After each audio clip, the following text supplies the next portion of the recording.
Hello, ladies and gentlemen, and welcome to another exciting episode of Rima. My name is Enefia Udonkan, and today we are looking at sex in more detail. And we're starting off with the spiritual side of sex. How does sex affect us spiritually? Now, first thing you have to know is that what happens in the spiritual gives birth to the physical. So something must have happened spiritually to give birth to sex physically. And I talked about that in the introduction last week. If you've not watched that episode, go and watch it right now. But it's interesting to note that 90% of the warnings in the Bible concerning sexual immorality have to do with the spiritual consequences. And then there's less attention to the physical consequences like pregnancy, sexually transmitted disease, divorce. God is not too particular about those ones as he is about the spiritual consequences of sexual immorality. That's the first thing you have to know. The second thing you have to know is that for every sexual encounter, there is a spirit that is presiding over that encounter. Jesus Christ said that what God has joined together, let no man put asunder. So it is God that does the joining. God is a spirit. The joining is done by God in marriage. So outside marriage, who does the joining? That's a question you need to answer yourself. Who does the joining? Because God is not present in that situation. But the joining takes place and some other spirits presides over the joining. There is no exercise under the sun that opens you up spiritually like sex. There is none. There is none. All right? Now, when you engage in sex outside marriage, you open yourself up to the devil. That is the plain truth. You open yourself up to the devil, and the devil can come in and wreak havoc in your life. Remember, the job of the devil is to steal, to kill, and to destroy. That's his threefold ministry. So if he's coming into your life, he's going to do either of those three things or all of them in your life. And nothing gives him permission to do this like sex. Like sex. Now, there's what is called sexually transmitted demons outside from the disease. They are sexually transmitted demons. The most popular ones are succubus and incubus. Succubus is a female demon, all right, while incubus is the male demon, right? We call it in Nigerian parlance, spirit husband and spirit wives. That's what succubus and incubus in. And these things come into your life primarily through sexual contact. Through sexual contact. If you have sex with someone that is possessed by incubus, you get it instantly. No joke about it. Also, ancestral spirits, household spirits are transferred through sex. I remember a story my pastor, late pastor, Pastor Ezekiel, told us in church. He said there was this lady that was, she's from Akwa Ibom, all right? And she was dating a Yoruba guy, all right? He went to her and she started complaining to him that she's seeing masquerade in her dreams. And masquerades are pursuing her in her dreams. So he now asked her, can you describe the masquerade? He said, it's not like something I've seen before. It's not like the normal, because in our side of the world, in our Akwa Ibom area, our masquerades all wear black charcoal, they are covered in charcoal and everything. So there was this mobile calendar in his office, all right? So the calendar showed different masquerades of Nigeria. So he flipped through it, told her to look at it. Immediately they got to your masquerade of the Yorubas. She said, that's the one. A pastor now asked her, Did you have sex with him? She started stuttering and then she confessed that she had sex only once. And that was the cause. You don't know where people are coming from. The people you are having sex with outside marriage, you don't know where they are coming from. And so when you have sex with them, they transfer these demons. What is worrying them? Their family problems. They transfer it to you instantly and you take it. Remember, the purpose of sex is to join two people together so that they become as one. So you share the same spirit at the same time. The Bible says that if a believer is married to an unbeliever, the believing partner sanctifies the unbelieving partner. Through what agency? Through sex. It's through sex. All right? And in sex, under the umbrella of marriage, who is the presiding spirit over there? It's God that does the joining. And so it's God that sanctifies the unbelieving one for the sake of the believing one and for the transfer of spirits between them. So sex is very, very, very dangerous. Let me read a scripture for you.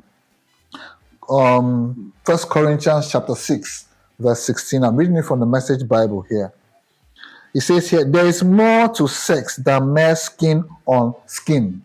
There is more to sex than mere skin on skin. Sex is as much spiritual mystery as physical fact. So there's a spiritual mystery about sex that goes on. Every time sex takes place, there's a spiritual exchange going on. And you are not aware of it. That is the most dangerous part of it. When I was growing up, I never knew that sex had a spiritual side. I was just thinking it's the physical thing. All I was scared of was diseases. And so the condoms could take care of it.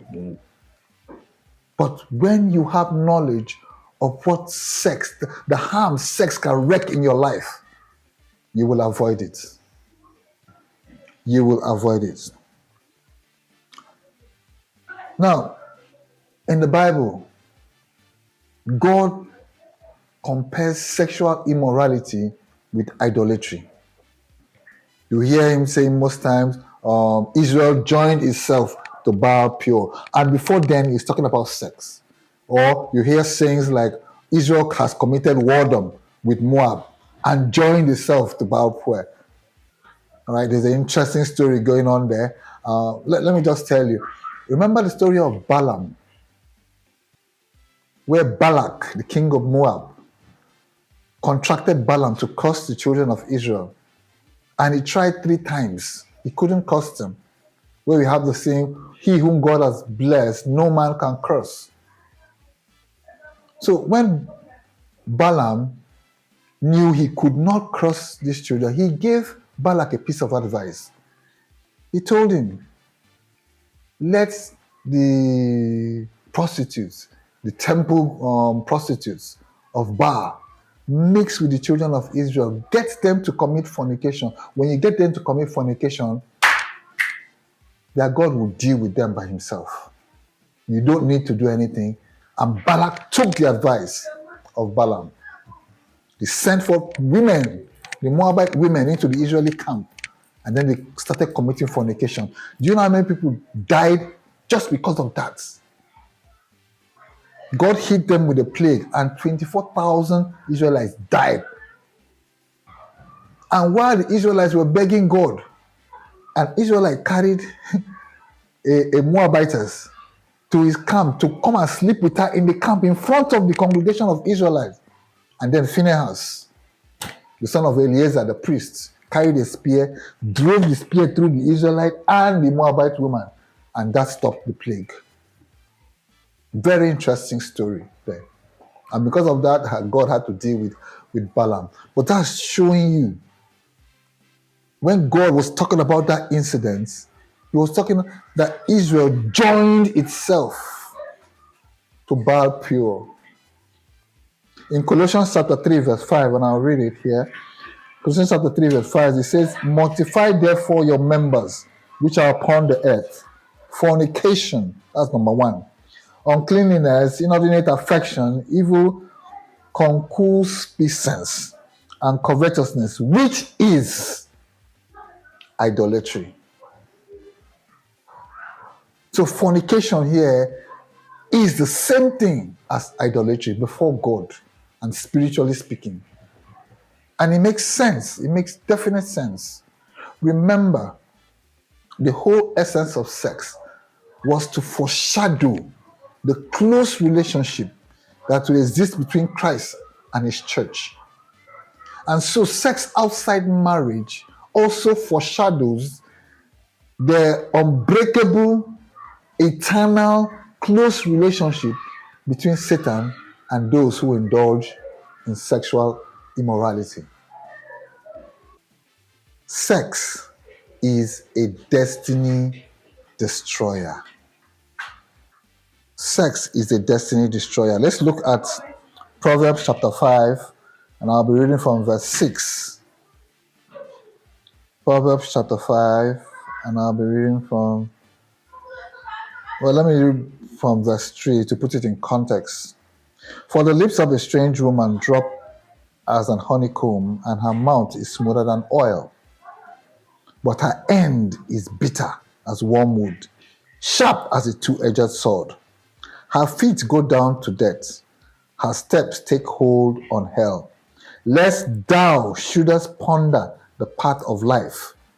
Her ways are movable, that thou canst know them. I'm talking about the path of light here. The path of life is talking about destiny. All right? It's talking about destiny.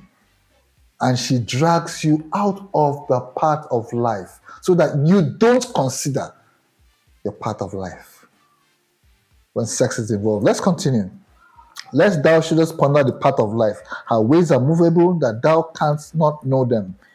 Hear me now, therefore, O ye children, and depart not from the words of my mouth. Remove thy way far from her, and come not nigh the door of her house. Lest thou give thine honor unto others, and thy years unto the cruel. Lest strangers be filled with thy wealth, and thy labors be in the house of a stranger. And thou mourn at the last, when thy flesh and thy body are consumed.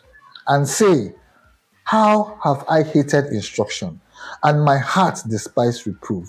And I have not obeyed the voice of my teachers, nor inclined my ears to them that instructed me. Now, I don't want to delve into the soulish part of it yet. That will be for another episode. But the important thing here is that sex takes you off your path in life. Another word for sex is intercourse. When you have sex with someone, two of you are mixing your courses together. So your course is no longer clear to you. There's confusion. There's a swaying, going aside. And you know the devil, like I said before, his job is to kill, steal, and destroy. So he wants to veer you off from your path in life. And that comes through 5 minutes of sex.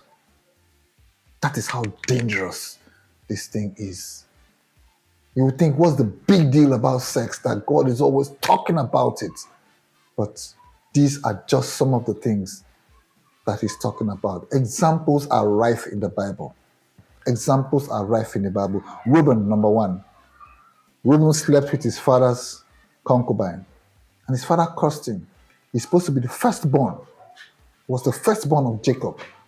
But Jacob cursed him and said, you will not excel because of this. Is it Judah? Judah was supposed to produce all the kings in Israel.